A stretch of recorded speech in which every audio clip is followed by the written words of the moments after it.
Okay, so welcome to the Tech and Culture Speaker Series. My name is Marcus Webb, and I'm the Economic Inclusion Fellow here at Center State CEO, and I also will be moderating tonight's event. So before we get started, I wanted to thank JP Chase for sponsoring this event and really sponsoring, let me go to the next slide.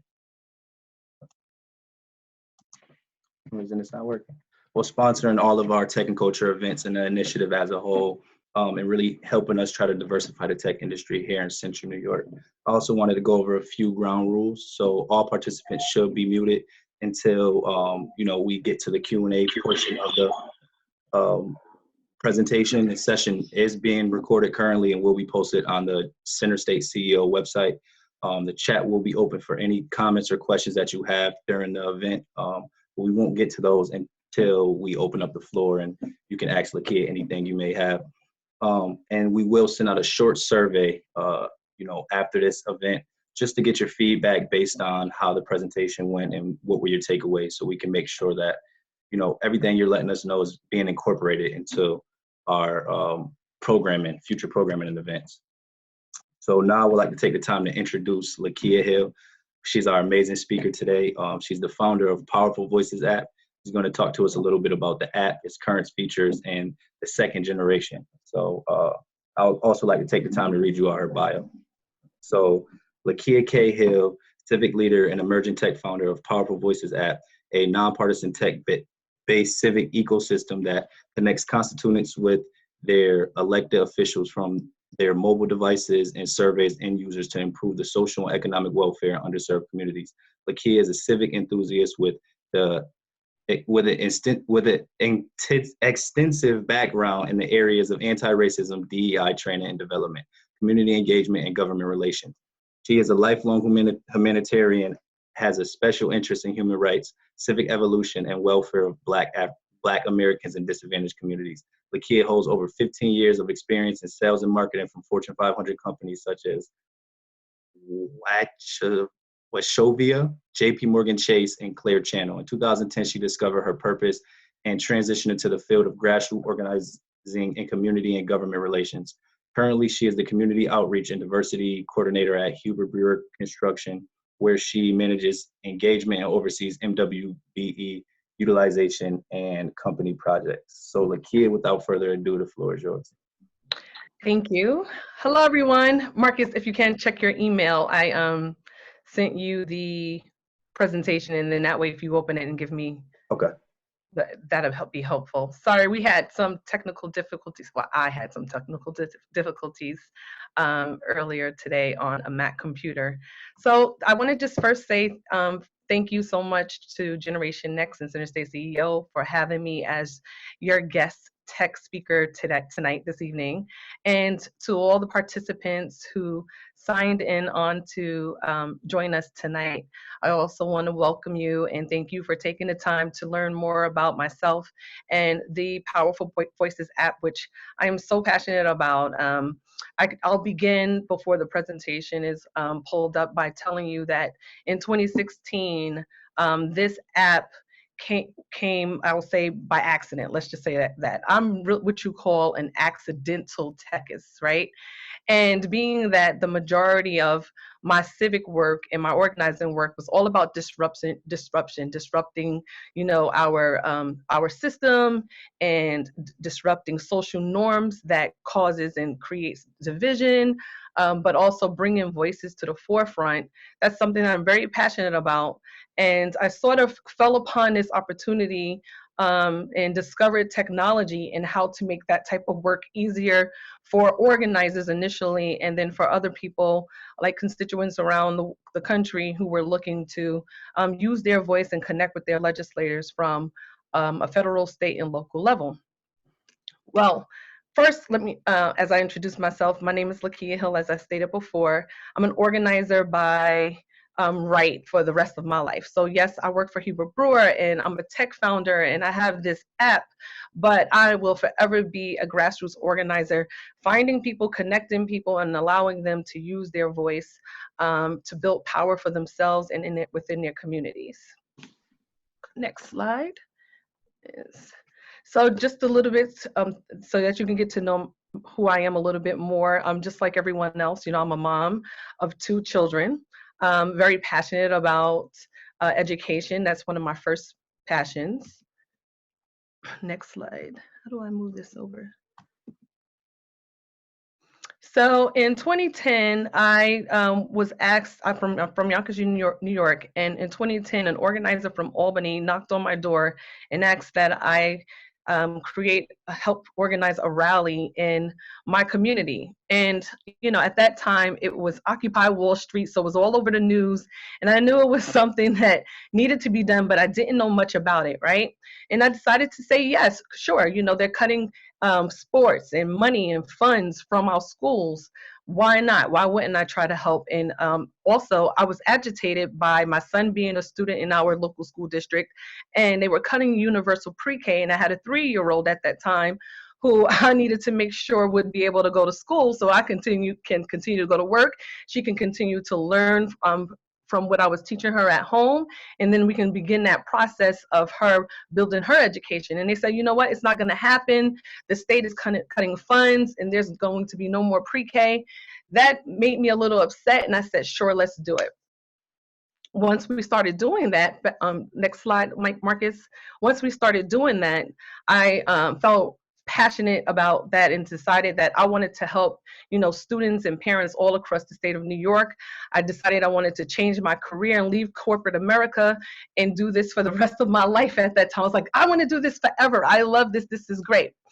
And that's what brought me here to Syracuse in 2013, Syracuse, New York.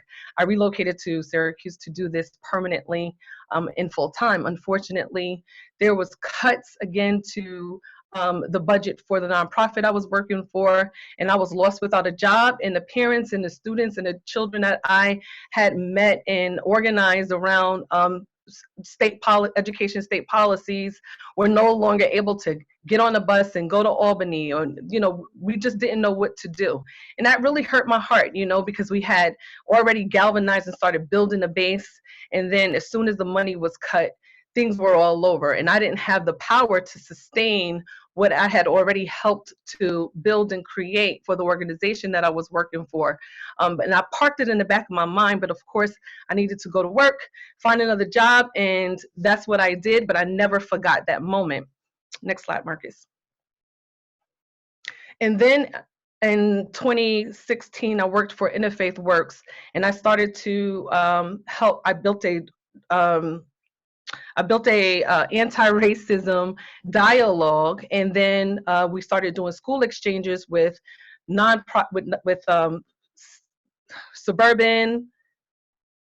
suburban, rural, and city students. And this is where I got an insight of what life could really be like. These students were very different than the adults that I was talking to and working with, and leadership I was working with. These students were the ticket, they had the answer, they were able to connect with one another regardless of where their location were and build on the issues around them. And I parked that in my mind. Next slide, Marcus. And so as we continue to organize and voluntarily throughout the community of Syracuse, here and there, in 2016, Alton Sterling and Philando Castile were brutally murdered on Facebook Live. And then there was this call to action. Leaders from everywhere were saying, call your lawmakers, call your lawmakers. And one thing that I knew and I understood was that people did not know who their lawmakers were, and I wanted to make it easier for people to connect with their representatives and respond to those national call to actions. So I started to research, and there wasn't a device, I mean, there wasn't an app, there wasn't a platform necessarily that would make it easy and efficient for constituents to connect with their lawmakers. So I called my tech team, a girlfriend of mine from Tech Geekery, and told her I wanted to create this app. Fast forward, Marcus. And this is how the Powerful Voices app came about. Next slide. So let me tell you about the Powerful Voices app. Our goal is to be the #1 leading tech-based civic ecosystem in the country. So 4 years later, it grew from being this idea of having constituents connect with their lawmakers to something far more greater. Next slide, Marcus. Now we're about increasing civic leadership. We want to increase voter turnout and registration in underserved communities, rural and urban communities. We want to provide civic education and partner with other organizations in these underserved communities to provide civic education to constituents and community members there. We want to be able to also help community members, not necessarily leaders, because we're first leaders for ourselves, connect with each other and provide access for all through a tech space. Next slide. And so we needed a tool to do it. And I said, hey, let's let the Powerful Voices be that tool, right? So when you think about this app moving forward from now on, I don't want you to see this as an application where you're playing games or it's a social media site. This is our civic engagement tool. This is the tool that we are going to use and go to be able to not only just connect with each other and reach out to our lawmakers and our representatives or have them connect with us, but this is the space when we say we want to organize or we want to have discussions around issues that we care about most. Let's go to our Powerful Voices app. Next slide, Marcus. First, let me tell you how it works. So right now, the first generation is available. So on your Google Play or your App Store, you can download the Powerful Voices app. And this is what you will see right now at this moment. You will enter your full address. Next slide. And then it will populate your representatives from a federal to a state and local level. We made sure that it was easy and efficient, and it continued to, we designed it so that it looks like a tool and not a social site. Next slide. So not only do you have access to their phone, email, websites, and social media accounts, your representatives, now we're creating a voting information center. So right now, as you can see, anywhere from around the country, someone can register to vote just as long as they have a state ID. In New York State, you are able to check right now your voting polling sites and if you're registered to vote or not. You can also look to see more information because we connected to the New York State Board of Elections. And then if you live in Syracuse, New York, and you're a part of Onondaga County, you can also connect to your County Board of Elections as well. And then at the bottom, you stay connected with us at Powerful Voices app. What we're doing now, we're in our second generation design. Everyone from around the country will be able to do the same thing. So this here is what we're in the process of building now. I just won a grant from the Community Foundation here in Syracuse, New York, to develop the second generation of the app. We wanted to add additional tools because we said, hey, this is great. Over the last 4 years, people have literally been using the app, but we're not able to see where people are using the app, number one. Number two, we're not really necessarily able to see how impactful it is. And then also, if people, not everyone knows to use it or how to use it. So what could they use it for? So we said, wouldn't it be great if people knew what legislation their representatives were sponsoring and co-sponsoring, and how much even greater it would be if we could take that legislation, because legislation is usually 200 to 400 pages long. What if we could break that down to a minimum of 5 sentences where anyone and everyone can understand? Next slide, Marcus. So we said, can we do that? And they said, yes, we can. There's software out there that can do this. There are other apps right now that have this in their phones and they can do it as well.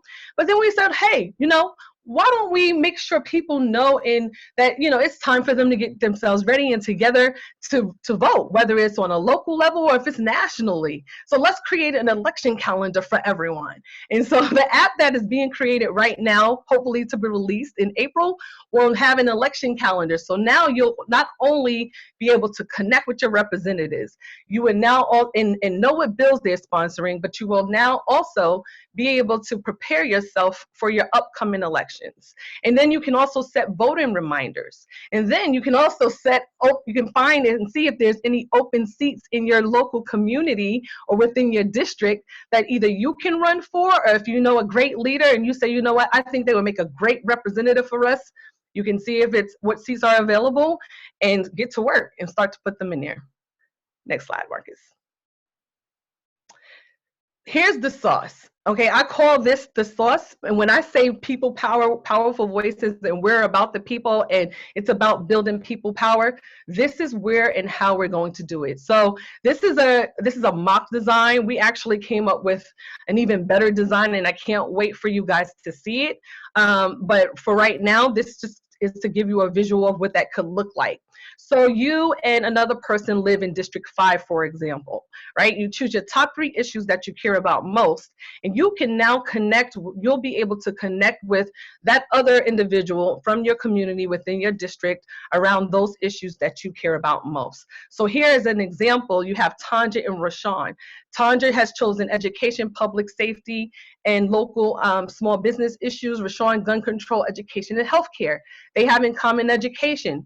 They both will get an alert of how many people within their district care about education, and then they will be able to literally search for meetups around these issues and create meetups around these issues as well. So we are now creating a pipeline and a process through the tech space and on your mobile devices for people to connect with each other. And now there's a pandemic, some people are still in their spaces of where they're not really comfortable with being involved. I just want you to know that we thought about that. We're very thorough in thinking how we're building this thing out.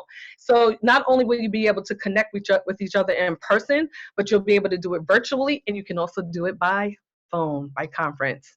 And this is that profile. Believe it's only just a profile to say, hey, this is who I am and where I am. There is no room for debate nor opinions. Remember, this is our tool. This is where we come to do the work. So only people who want to do the work and want to make a difference will be using this application, because there won't be no room in there for anyone to pretty much make comments on each other's devices and give opinions and have debates around these issues. We want to use this to increase equity, right? And why do I say that? Well, diversity is a buzzword right now, but the need for diversity has been around for centuries, obviously, right? And I'm a firm believer in not jumping in on trends, doing things because they're the right thing to do, and it's something that we need. When I did my research over the last 4 years, well, now 5 years, but the first 3 years, I went into the tech garden. I left my job at Interfaith Works. I took the leap, went into the tech garden, and decided to spend the first 2 years of doing research. When I saw that, remember this is 2016, I was actually able to see where we are today. Everything would be virtual. There'll be freelancing everywhere. People will be more apt to using their devices. And there was only 3 other applications at that time who had a civic component. There wasn't even a category in the App Store for this type of engagement. I just want to make that clear. The issue for me of getting this application created and developed in 2016, 2017, after I've done my research, was financing. The diversity issue for financing these great ideas, and then the process for it, especially for Black and brown people in tech, and especially for women in tech. It was very, very difficult. People weren't really necessarily, investors weren't necessarily, I didn't have contacts or connection to investors that was necessarily open or an app to a tool that necessarily wasn't generating any income. It was really pretty much not all about the money, but they want to get their money back, right? And they want to make sure that we can continue to run the app. And at that time, that wasn't the goal. The goal was all about us. The goal was about, hey, there's no space for us to do this work that's nonpartisan, and we need to do this work. And that type of language wasn't enough. Even I couldn't find a pricing point. There was no pricing point for something like this, right? So I said, well, I'm going to continue to work. I did some fundraising through GoFundMe. I used my own money to kind of get to what you see right now, put the work in, started talking about it everywhere until the right opportunity unfolded. And that's where the Black Equity and Excellence Fund came in. The requirements, I would say, that is needed for getting funding, the word business plan continued to come up. And that's not fair, I said, because I talked to quite a few founders in a tech space that were white males. And I asked them, hey, did you have to show a business plan? And a lot of their answers was no.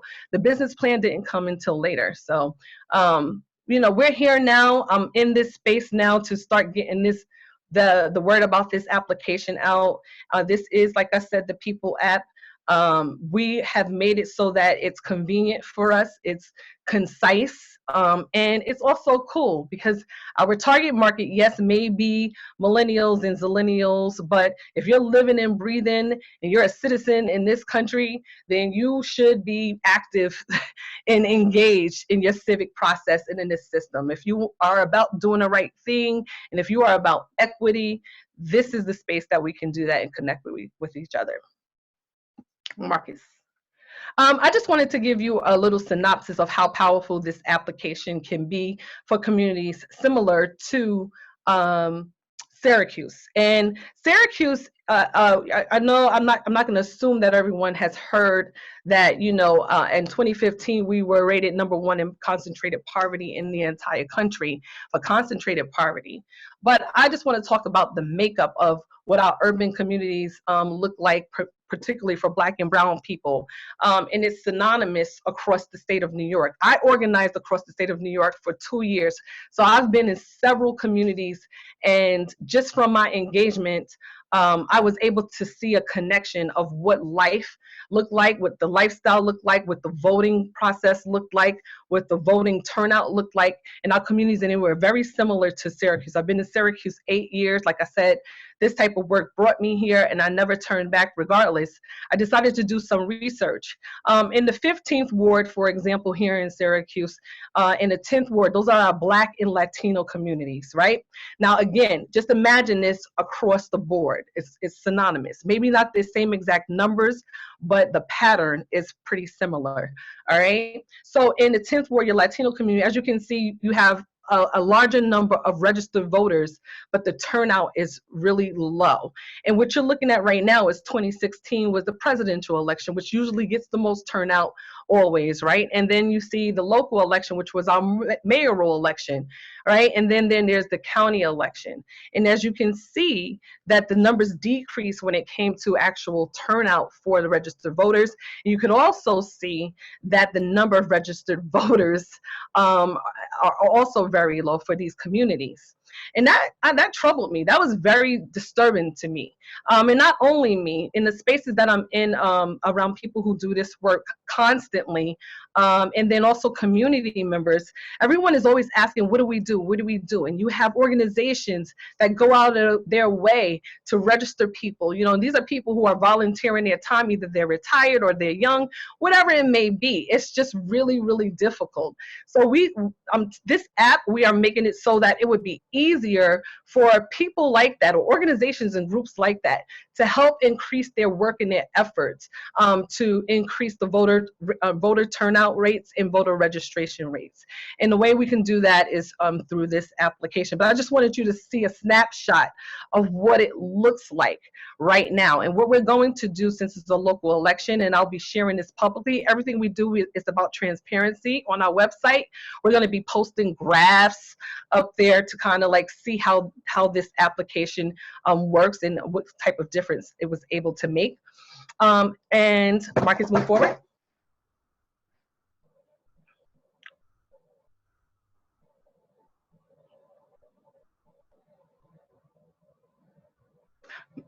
Thank you.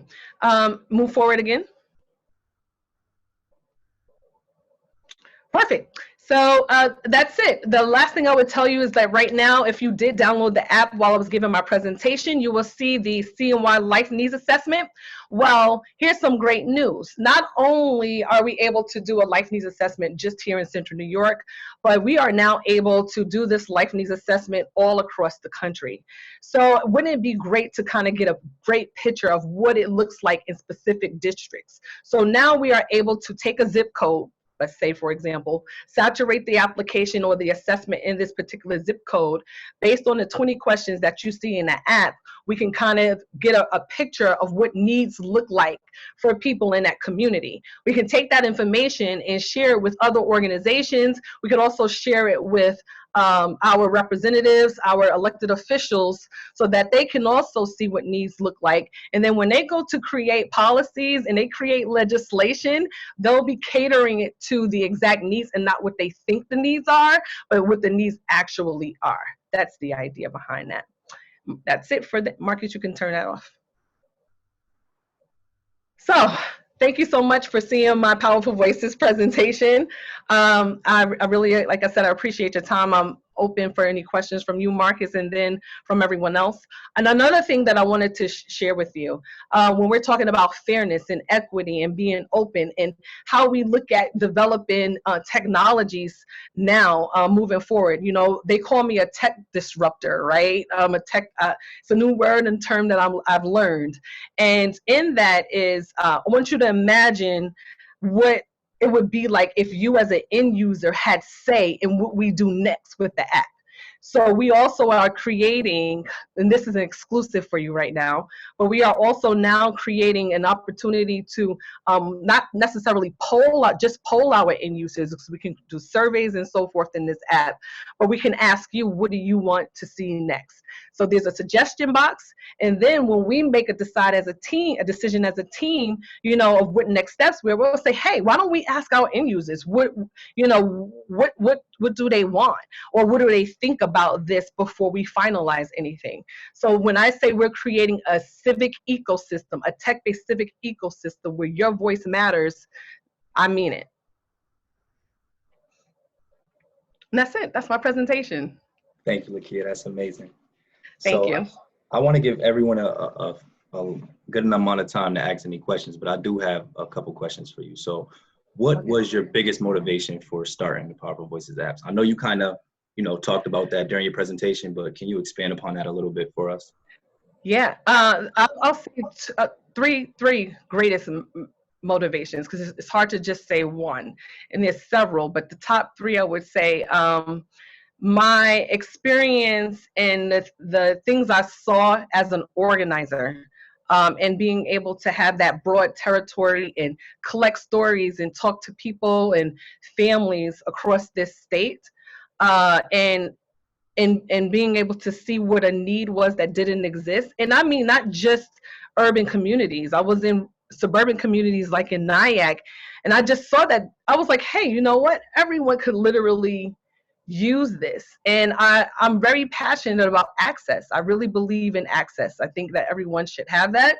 And then after I seen Alton Sterling and Philando Castile be murdered, and I hear our leaders, call for action, but I don't know. It's like, okay, you're calling for these actions and for us to take these actions and these steps, but think about who you're talking to, and not many people know who they are. And I was just tired of seeing our Black and brown men being killed anyway and murdered by police officers, and then the media taking it and exploiting it, and then leaders, getting on podiums and building themselves up, and even some celebrities as well. And then there's great talks, and there's a lot of initiatives that are brought out of this, but there was no space for anything consistent, and I'm about consistency, and I knew how important that was. Amazing. So, of course, this app is a great idea, but what gives you a competitive advantage against, other competitors with similar apps, if there are similar apps out there that you're aware of? Yeah, there are definitely a few similar apps, and they all are pretty decent. I think again, going back to my experience, not only as an organizer, I know you have to understand the terms between an organizer and an activist. They're similar, but they're not necessarily the same, right? We are all activists. Probably the majority of people that's participating on this Zoom right now more than likely have an issue that they care about, and try to find ways to use, whether it's their money, their voice, or their experience to help with that particular cause. However, as an organizer, it's very strategic. You really have to think about how to build strategy and power to actually win something, right? Win what you're looking for. And that's what this is about. It's about winning and influencing legislation for communities, for different communities. And my advantage is just that. It's just being an organizer. And then I was a campaign coordinator for New York State Comptroller Tom DiNapoli. I was a lobbyist. So I'm kind of well-rounded in this space and in this world. I have insight, behind the scenes insight I was privy to. So understanding the culture, we use the word tech and culture. So I understand the culture of civics and politics now. And I took all of that into consideration in creating this. And then I did my research. I did focus groups. So it's not just my voice. It's not just what I think. I proved some of my theories in this process. Again, you guys, you have to remember, this is like we're moving into 4 years with 2 years of research done behind this. So I think that's what my advantage is. See, great. So you talked a little bit about, talking to white male entrepreneurs, and, you said you were always asked for your business plan, but they were never asked for. What are some other challenges that you face as a Black woman in the entrepreneurial field? I would say my education. I think that me having an associate's degree, for example, I'm someone who literally worked their way up. So my knowledge and my information and experience came through like life and actual experience. But a lot of, when you talk about bias follows you everywhere, right? So if you don't have the right title or the right status in certain spaces, you're not privy to either some information, you're not invited to the table to loan your voice and your knowledge and your experience. And I think at first that was like a big part of it. I think my location played a big role in it, because during that time, between 2016 and maybe 2018, there really in Syracuse wasn't a space for anybody that looked like me for what I was doing, unless you was a part of some university, some kind of association or a club or sorority. It was just really difficult.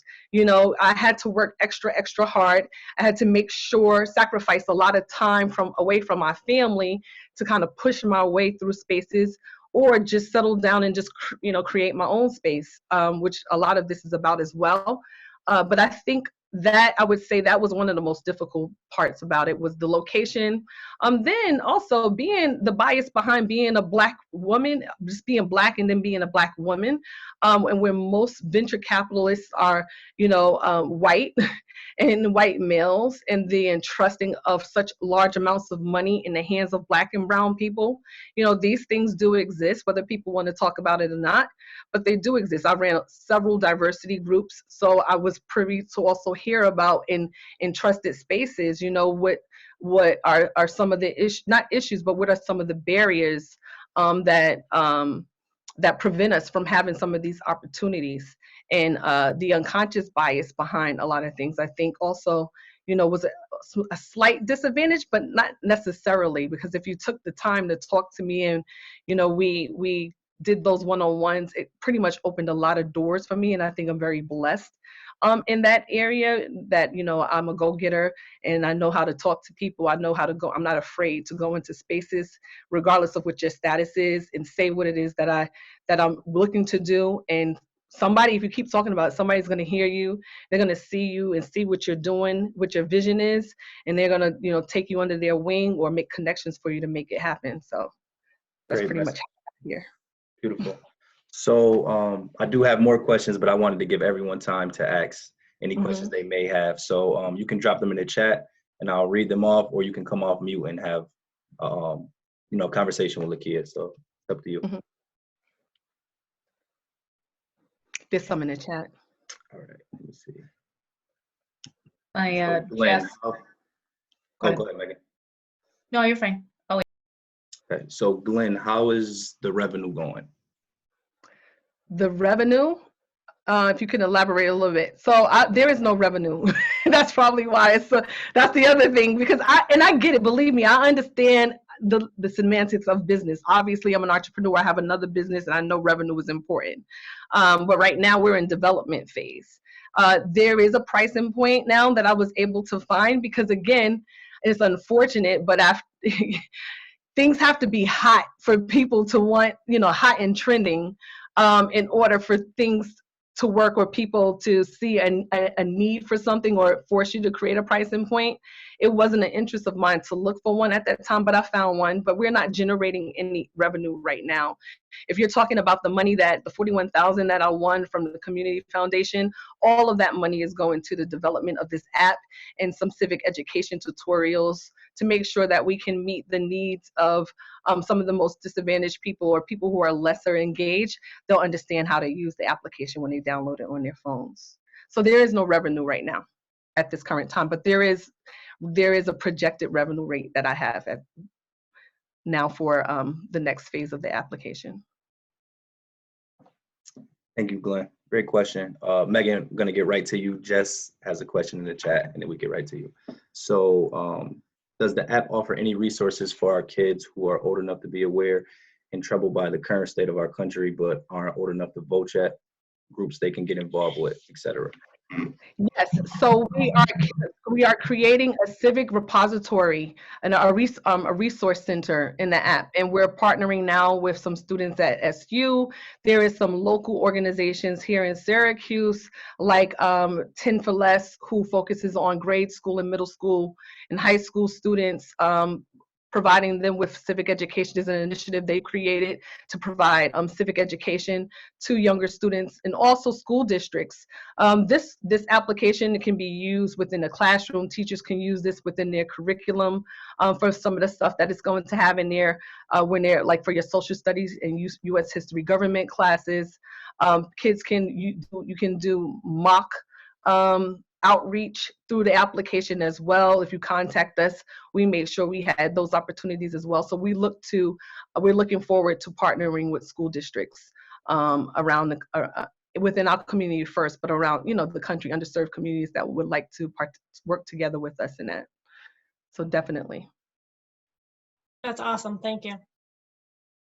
You're welcome. Yeah, for me, I just Lekia, Megan Durso. I just, like, I think the last time like civics was officially taught in Onondaga County was like 1979. And I'm just like, when I learned that, it was a couple of years ago, I was like, oh my God, like that's crazy. So just thinking about that, and you answered a lot of my questions with Jess's answer, but it's great to hear that that's coming. It's there again. So yeah, thanks for what you're doing. And Megan, if you guys think about it, right? We're talking about civics. We're not talking about a Republican or a Democrat. We're talking about literally a way of life, something that no matter where you lived, if you lived in the suburbs or rural community or an urban community, this is something that just necessarily wasn't a part of our curriculum. Pretty much more so though in Black and brown poor school districts that were oversaturated with classrooms, classroom sizes, etc. But civics is something that we all need to know and understand. I truly believe that, if everyone understood the process of government, right? And while if we work together and partnered with social justice organizations and groups and help them include civics in their missions and in their outreach and initiatives, I really truly believe we'll begin to see a shift and a change in how we operate as human beings and citizens in this country. I truly, really, really do believe that. It's something to be said when you go into a community where people knew nothing about being able to connect with their lawmaker. They knew nothing about lobbying. What is that? Or being able to call or write a letter or write an email or even go to Albany or the federal or Washington, D.C. And it's not just for a rally. It's not just to carry signs. It's actually to have a conversation. Oh, I can do that. When they learn that this is something that they can do, and they didn't have to learn it just in a classroom. That's just what I'm saying. Like, you don't have to necessarily be in school just to learn this. People should just know and understand. We should make it so that people know and understand that you participating and being actively engaged and having access and using your voice actually matters. You always hear people in my communities, like where I'm from, Mount Vernon and Yonkers originally, right? And then they always say, oh, the people running for office only come around when it's time, for them to run for office.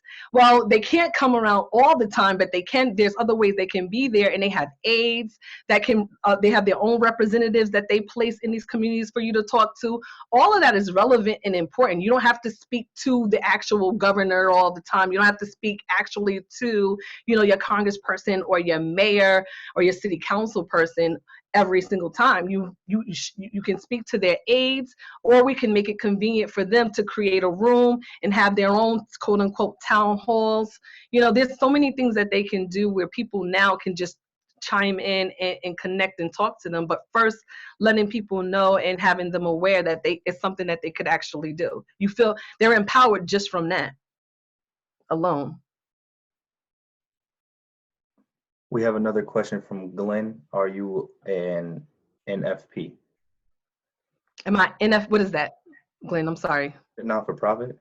Oh no, I'm not established. I don't know if it is, though. I'm not sure, but it's probably a not-for-profit. I have a fiscal sponsor. The YWCA right now is my fiscal sponsor, while we actually work with an attorney to establish ourselves as a and what level of nonprofit will it be, whether it would be a C3, C4, etc. But right now we're using the YWCA to do our work. So if you're saying that because you're looking to give a donation of some sorts, and a write-off, we can definitely take it because we need more money to help with the tutorial videos and stuff like that we want to create.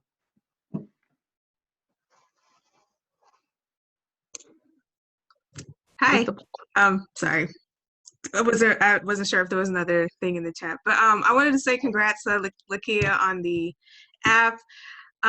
You and I connected on LinkedIn, so I remember when you first posted that you got the grant. So I was like, let me go and download the app. So I've had it for yeah. I've had it for a while now, but I didn't see the assessment, so I was kind of taking it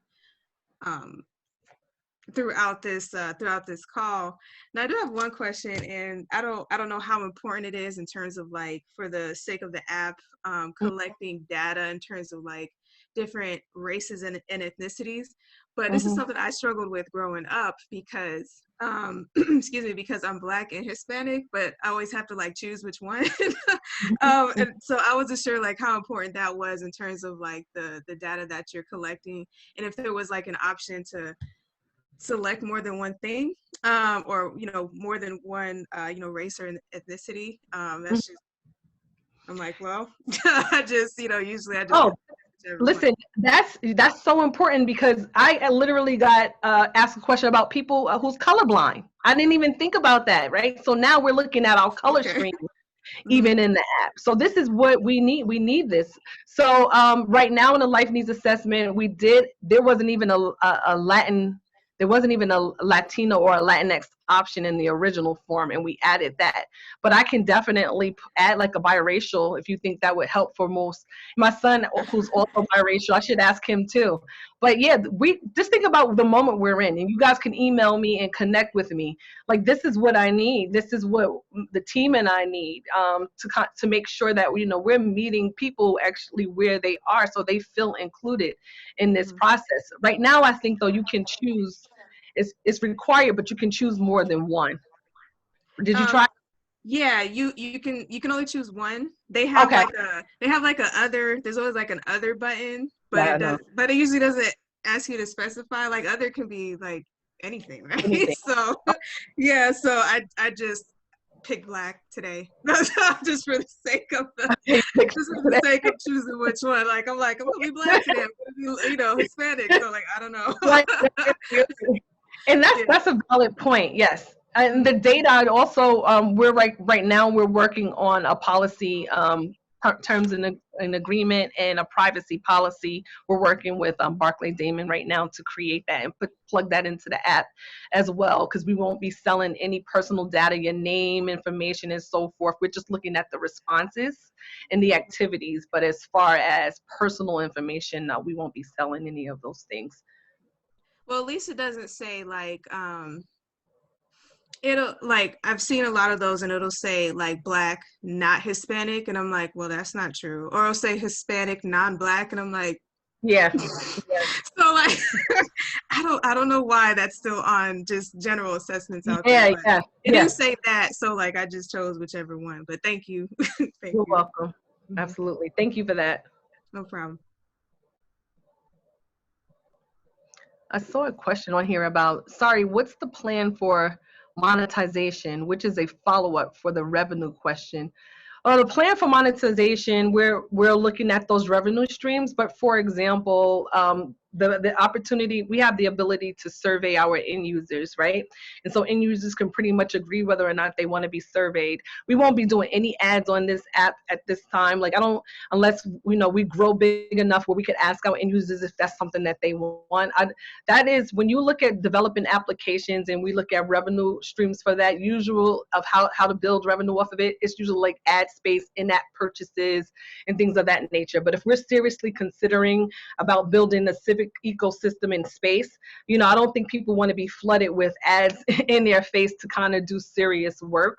So we are looking at the survey feature. So for example, if a candidate is running for office in a particular district and they're looking to connect with people in a specific area, zip code, or part of the community, and we have enough users in that district to survey, you know, some questions so that, you know, they're building and creating their platform to the actual needs. Or if you have an elected official already, or people, for example, looking to supply or create needs in a particular community, then we'll have the ability to have revenue come in for that. So, you know, most our customers, because our end users are never our customers. So, you know, I will never charge $1.99 to download and all these different things for people to have access. You know, that's just not something that we are looking to do. I didn't want to do ads,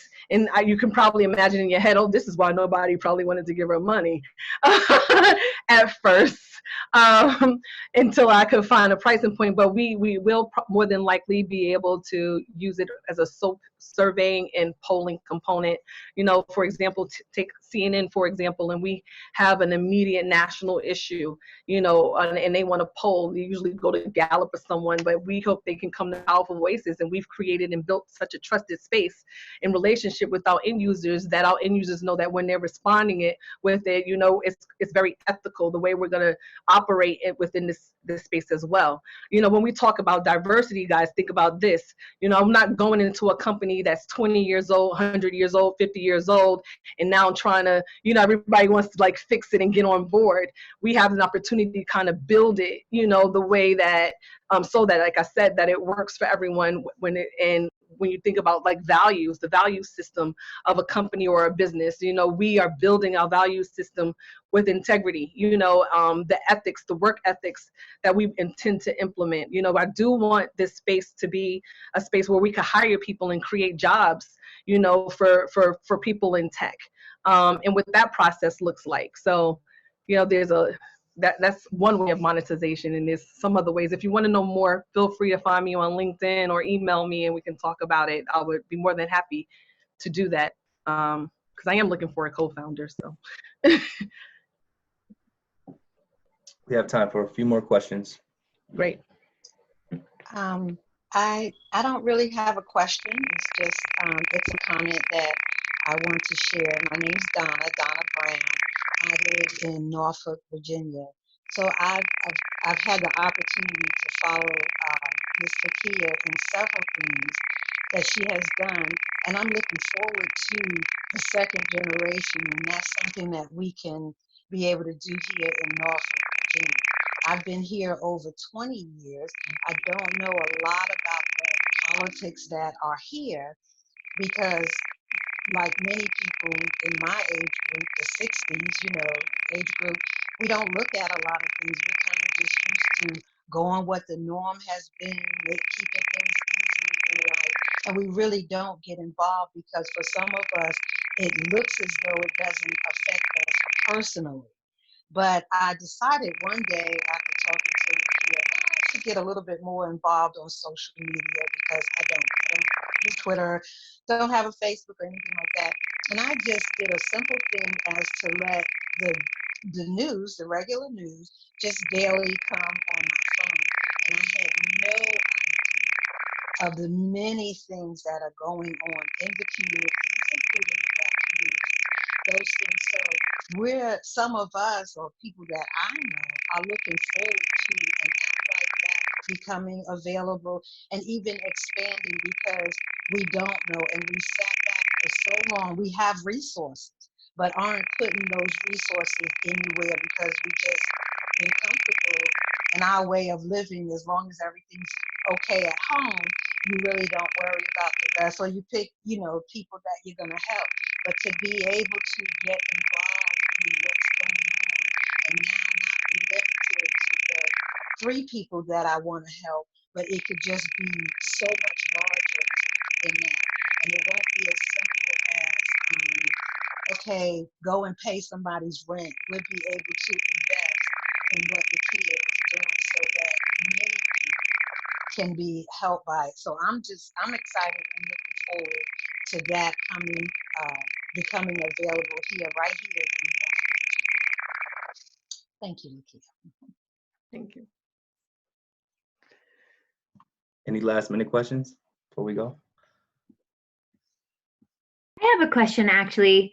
This is Kira. I just want to say, first and foremost, thank you so much, Lekia. This has been awesome. And every time I talk to you, I learn more about the process. And my question is, I'm interested to know who you're seeing is kind of taking up your app and like who your kind of users are right now. It seems like an incredible tool and a great access way to kind of navigating the system, but just kind of curious how that's going and what you're learning from I don't know if they're like mostly early adopters or if you have some later stage folks, who you're seeing engaging with the platform.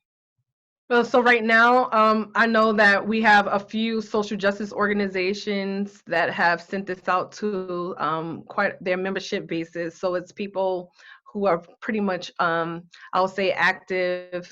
So in the app, for example, you get to color code yourself. Red, I'm not that active. I don't really know much at all. Yellow, I do a little bit. At least I'm a voter. And then green is I'm very active. I'm in this thing. And I would say we have more like of yellow user base, a yellow user base and a green user base versus the red, obviously, because the red is like, I really don't do much or I don't know much. And that's when we plan to market this, where we'll be going into the high need urban and rural communities first. And then we'll, in addition to the outside work with the organizations that we partnered with, they'll be working with their membership base to utilize the application for them. So for us I guess you could say we're a company now, we'll be saturating the app in the urban and high need urban and rural communities first and connecting with schools, universities and colleges. Awesome, thank you. I think someone was asking also, I forgot that the projected in 2024, which is a national election year, based on some of the projections that myself and a couple of team members were looking at. We were looking at like a $3.4 million base of a projected revenue stream during that time, if things work out right. I forgot to say that. So if somebody was looking for a number. Thank you, Lekia. Wanted to say thank you to everyone who came out and participated in the event tonight. If you're looking for additional resources, you can visit the Center State CEO website. Also, any upcoming events, you can visit the website as well. And if you're looking to follow us on Center State's social media, you can follow us at Center State on Facebook and Instagram. And if you have any questions, you can reach out to us at this email address. I also dropped my personal email in the chat. If you have any questions about how to get involved with tech and culture, you can reach out to me personally. So again, thank you, Lekia, so much for this amazing presentation. Thank you, everyone who came out tonight, and have a great night. Thank you for having me. Thank you.